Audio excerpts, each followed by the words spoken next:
हरे कृष्णा महाराज जी, मुझे क्वेश्चन पूछना था हो कि अगर कोई इंसान जो है जिंदगी भर कहते पाप करता है, नॉनवेज खाता है, हर काम करता है पाप, फिर वो अंत में स्मरण करके भगवान के धाम चला अंत जाता है। संस्मरण हो ही नहीं सकता। नहीं, अगर बाय चांस उसने कर लिया, बाई चांस के सवाल ही नहीं उठता। नहीं अगर बाय चांस उसने कर नहीं, बाई चांस का वर्ड की उठेगा मतलब कर लिया उसने, ना, कर नहीं पाएगा,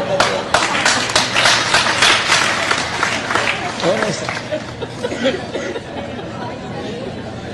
जो किया होगा वही याद आएगा। नहीं अगर उसने स्मरण कर लिया उसने, कैसे कर लिया, होगा ही नहीं। पहले कभी नहीं किया तो फिर होगा ही नहीं, है ना।